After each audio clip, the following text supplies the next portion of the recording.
Hi, folks. Kim Mitchell here. You know, however you choose to get around, your ATV, your snowmobile, your boat, car, if you have a motorcycle, all these things take 100% of your attention and skill to operate safely. Alcohol impairs that, and bad things can happen. So, be smart, okay? You know what I'm going to say next.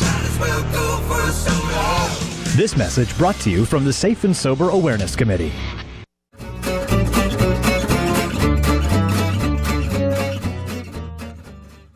And here we are back on Fresh Waves. We're talking with Bill Cotric this morning, and he's from Changing Dimensions, and we are changing dimensions. We spoke in the first hour about executive coaching, and now I think we're going to change the tables a bit and talk about life coaching more, I suppose. Because life coaching or kid coaching, it appeals to everybody. I mean, when you were saying a few things back in the first hour, I was thinking to myself, as a mother, I've done that, you know, and I have to check myself sometimes and say, where is this coming from? Always late or always wanting control of a situation. You know, you have the one kid that's always having all the attention on them. What is this about? Maybe not criticizing that aspect of their behavior so much as trying to find out, all right, where is this coming from? Yeah, what's underneath all of that? Yeah. And, you know, sometimes just changing the approach. I mean, again, like, you know, executives buying into how they are supposed to be, you know, parents do the same thing. It's like, okay, I'm a mom or I'm a dad, so I got to be this way, right? And so something as simple as, you know, a teenager cleaning their room. You know, a parent saying, go clean your room, it's a mess. Well, it's human nature to respond with, no, I don't want to. Yeah, I was thinking of something a little more stern than that, but okay, that works. No, I don't want to. That's fine. Right. But, you know, if the approach is more along the lines of, I've noticed that your room's quite messy. When were you planning on cleaning it? Mm-hmm. Well, I wasn't planning on cleaning it. Well, it's your room, you know, and you're responsible for that. So when would you like to do it? And so just having that little piece of being able to decide when they're going to clean it makes all the difference in how they're going to engage with the intention versus, you know, you being ordered. And it's no different in the workplace, too. And this is the thing, I want to be clear that whether it's executive coaching or whether it's individual life coaching for people of different walks of life, it really isn't all that different because people are people. And so with organizations, I always have to tell them that I'm coaching the person and that person has a life outside of work and that we will be coaching some life issues as well. And certainly something like, let's say, divorce. If divorce is being contemplated, right, then you want to take the time to talk to that executive about that. And some people might say, well, that's personal. Well, it's the same person, right? You cannot separate them. You can't separate I've always believed that life is life, and you're spending so much of your life at your job, at your school when you're a child. You know, you cannot separate the two. It's a part of who you are. It's a part of your existence. Exactly. You don't just go to work and say, okay, I'm going to turn off all of the stuff that's happening at home now and just focus on what I have to do while I'm here. Exactly. Nice idea. It never works. Yeah. I have a lot of people say to me, well, are you a life coach or are you an executive coach? And I'm like, well, it's all life coaching. Right? Yes, for sure. I work more with executives than anybody else, but, you know, it's all about life, whether it's work related, you know, people related, whatever it is. But I would say that, you know, I had to get out of my own head around that as well, because the first sort of person that I coached that wasn't an executive was the gentleman who fixed a crack in the foundation of my basement. He asked me what I did for a living, and I told him, he goes, wow, that sounds fascinating. It sounds like I could really benefit from that. Would you coach me? And I'm thinking, I thought to myself initially, I just told you I'm an executive coach. You're not an executive. And then I thought to myself, well, I guess I could. He's talking about the same kind of issues. You know, he's got this business and he's, you know, too focused on making money. He's not spending enough time with his family. I thought, isn't that intention again? Yeah, right. So I decided to coach him, and I thought after that, you know what, I'll coach anybody that wants to be coached, because there really is no different. People are people no matter what you do.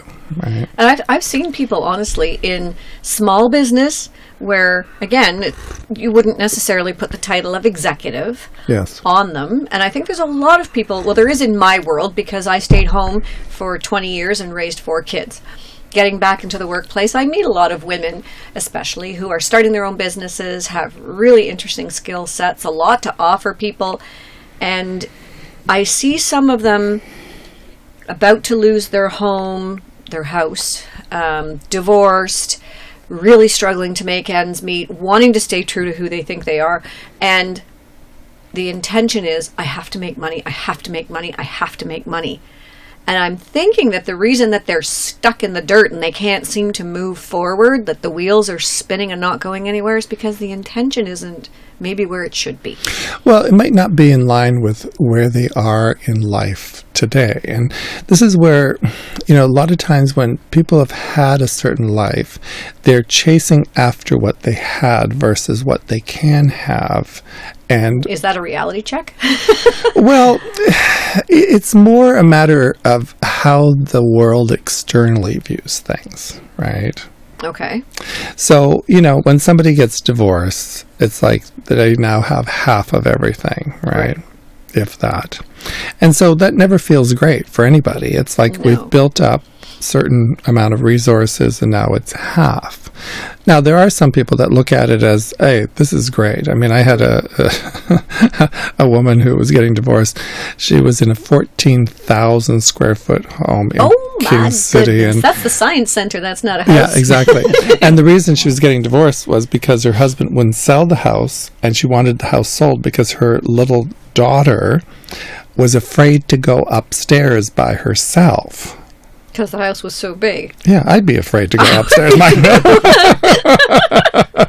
Right? I'd make myself my own apartment within the 14,000 square feet. Exactly. I mean, that's an extreme example, but I'm using it because, really when it comes down to it, do we need all the things that we think we need? Oh, that's such a question. That is such a huge question. And I hear it asked over and over again. I hear it embraced by so many people who don't have the stuff anymore. I have a friend who, Cheryl, if you're listening, she's in Costa Rica, has just bought a new house.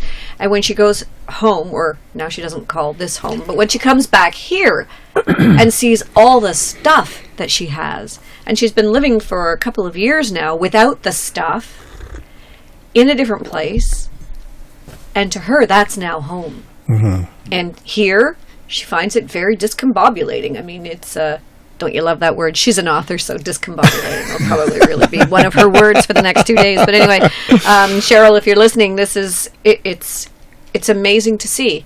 And now she feels so good when she gets rid of stuff. She gave me, 20 pounds of necklaces. Now I've got to figure out what to do with them, and I think I'm going to be passing them on. But hey, she felt great about doing that. I love the unique way that you describe that. I've never heard anybody 20 pounds of necklaces.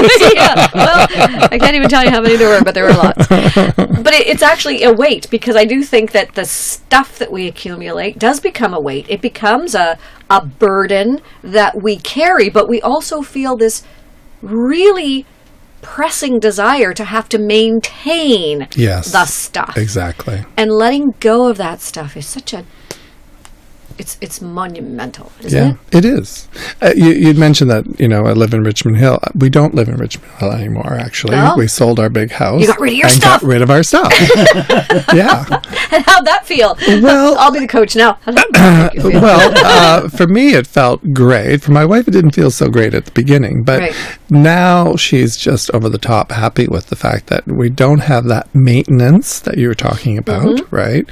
And that it's more about experiencing, right?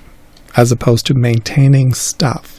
I mean, I had a great aunt that said to me when I was a teenager, don't let material things possess your life. Don't let possessions possess you. And I never understood what that meant until much later in life when I went, oh, It's like, yes, I have somebody taking care of my grass, but they're killing it. So I still have to worry about it and make arrangements and what have you. In a And different way. yeah, it's like and it's like this constant sort of maintaining something, whether you're using it or not. I mean, I know people that never sit in their backyards ever. Yeah. They Right. want to have it, but they never use it. Exactly. So we do. I mean, Europeans have it a little bit better in how they've always been more about the experience. And, if they have, typically table and chairs to eat at, it's one table and chairs to eat at, as opposed to there's the dining room, there's the kitchen area, there's the other, what have you, right? And the 14 sets of dishes, because one is for this, one is for that, one is for, But at the same time, if that's really what brings you joy, like the example that you gave, I think, of the purse, right? If that's something that genuinely brings you tremendous happiness and it's sustainable over the life of that product, as opposed to that sort of immediate little hit, and then it's like, yeah. It's yesterday's bag. Yeah, exactly. That you're always. Then that's what drives our consumeristic society, is that marketing, which I call it the marketing wizardry, because it's amazing what marketing can make us do today. But that's where we were talking earlier about the societal pressure to have the things, to have the new things, to have. I walked into a place and a woman looked at me and said, "I really love those shoes. You've had those for quite a while now, haven't you?" I don't know, was that a compliment or not? I'm not really sure. But you know what? I'm proud of the fact that I like them too, and I'll wear them until they die, because I love them. But societally, that's probably not what she was getting at. It was more the fact that I think those are 4 seasons old now. I just threw away a t-shirt a couple of weeks ago, and I did it with grace and placed it nicely in the giveaway pile, because I bought it the year before my daughter was born, and she just turned 26. It's had its life, you know what I mean? Time to go. Yes. Bye-bye. So, anyway, that's a whole other show. That's the decluttering and getting rid of all the stuff in your life and trying to figure out a way of dealing without it. Yeah.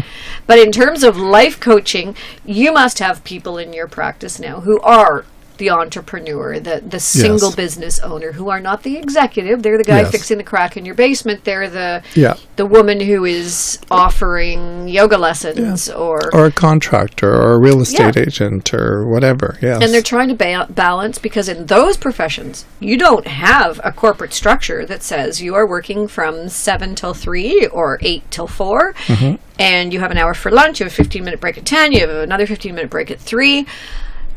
You're in a position where you actually find yourself working through most of the day, where you can, if you're working at home, get up in the morning, and before you even have your morning coffee, your computer's been turned on. You're already looking at the emails that have come in that you missed yesterday afternoon because you were out at an appointment, and your day has started at the office at 7 a.m.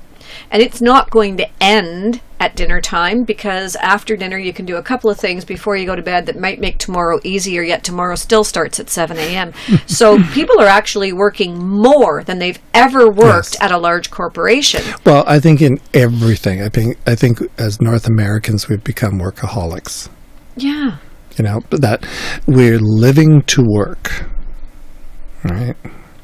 As opposed to working to live. Right. And I mean, it's right across the board. This is, I think, the greatest challenge for us as coaches is the work-life balance. There is no balance right now.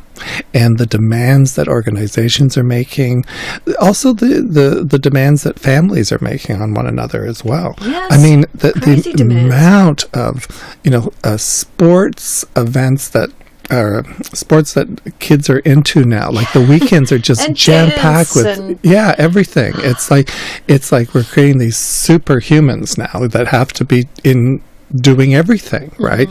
When is there downtime, right? And the downtime, what does downtime look like? Yeah, it typically looks like you're sitting in front of some kind of technology, right? As opposed to some real meaningful human interaction, right? So these are some of the challenges that we deal with, but individuals, if they take a sort of a deeper look at how they're living, almost always end up with a much simpler approach Not always. Not but, always. A lot of times it is about taking a simpler and getting rid of the things that really, I worked with a woman that was in the travel business, and she came to me and she said, this part of my business just drives me crazy. And I said, well, how much time do you spend on that? And she said, well, probably 80% of my time. Oh, my. And I said, well, and how much money does that generate? She goes, I don't know exactly, but I'm going to look into it. Well, it turned out that it was 5% of her revenue, and she was spending 80% of her time. Yeah. Wow, that's not a very good equation. Right. And I'm not even mathematical. But she had built up in her brain that somehow she couldn't let go of that because that was a service that she was providing her client that brought in all the big money. And yet, when she was coached around it, she came to the understanding that, hey, maybe I could partner with someone that will provide the service for my clients, right? And not only did she do that, she was shocked that this woman also said, and I'll give you a commission on everything that I do. Now she has passive income. Wow. And she doesn't have to, and she's freed up 80% of her time. Wow. Right. That's a win-win. Absolutely. You were worth every penny of that discussion. Well, yeah. And that's sometimes, unfortunately, that's how people evaluate things on the basis of dollars and cents. And right. So sometimes when, you've asked them a question, they look at you and they say, oh, you just saved me $60,000. I go, okay, so does that mean the coaching budget is now $60,000? Yes, at least 46. Yeah, but hopefully you evaluate, how you're living your life as the result of coaching, right? And the level of fulfillment. It comes down to happiness, right? It does. It seems like a happiness equation, whether it's executives who are really caught up in whatever the corporate thing is, or a person who, like we just said, is working too much or maybe spinning their wheels in a direction that's not necessarily in their best interest. Yeah, exactly. And I don't want to get all technical on you, but I'm also an emotional intelligence certified coach. And so I do this assessment. It's called EQI 2.0. And it's an emotional intelligence assessment, right? And it's geared towards the workplace. Okay. But it's an overall assessment of where your emotional intelligence is. Okay, right? We're going to have to ask, what is emotional intelligence? Because my emotions are not usually very intelligent at all. Not really. Okay, if you say so. Yeah, well, emotions are information, right? Yeah. And, usually if you're having an emotion, it means that, pay attention to what that emotion is about, right? Mm-hmm. But emotional intelligence is different from IQ in that it takes the people component, takes the human element into consideration, right?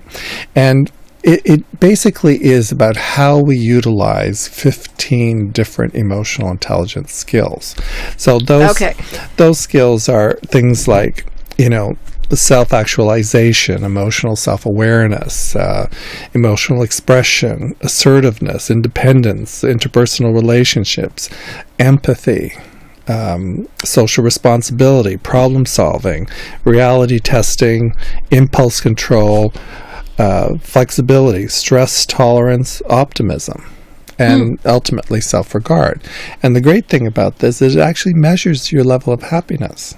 Because supposedly, this has been scientifically proved that when we are effective in how we use our emotional intelligence, we are now living in a way and interacting with people in a way that allows us to really feel satisfied with who we are. And so our level of happiness goes up. We're also very effective in how we interact with people and what we achieve in our life as well on the basis of this emotional intelligence, right? So, it's like, you mentioned about bosses that are bullies, right? Mm-hmm. So a lot of times those people aren't emotionally intelligent. They're using that brawn instead of, intellect and emotional intelligence to collaborate with people, right? And so it's that sort of, I'm the all-powerful, so you better listen to me, right? Whereas people that are emotionally intelligent have this way of impacting people in a very deep way that they basically want to continue to want to work, want to be a part of it, want to be a part of that team. It's the ultimate coach. That's what they do, right? Yeah, exactly. You don't walk away feeling belittled and threatened. You walk away feeling empowered and great, and you're going to contribute to this wonderful thing that you're a part of. Exactly. And I think, tying it back to intention, someone that's emotionally intelligent usually knows themselves really well. So if I wanted to write a book, I would be saying to the world, I'm going to write a book. But if I wasn't so emotionally intelligent, I would probably be saying things like, I think maybe one day, I don't know, I'm going to look into, I'm thinking maybe I'm going to write a book, and, I'm going to see. What do you think of this idea? Yeah, exactly. And what you're doing is you're really confusing everyone and the universe, and so that intention never manifests because you're on hold, and everybody around you is on hold. It's a holding pattern. Yeah. Versus, I was just talking to Bill today, and I just ran into a publisher, and he's got this great idea for a book. Maybe you want to call him because he's serious about writing this book, right? Yeah. Then that's how it all works. That's how it all works. So really being intentional. But you have to have a certain degree of emotional intelligence of understanding who you are and what you want and how you want to actualize. And that's a big part of emotional intelligence is this, self-actualization, right? And so many people are not self-actualized because they're pretending to be a carbon copy of a whole bunch of other people. I mean, cocktail parties are great for that, where you see these people and you're like, okay, I know 10 of those and 6 of those and what have you.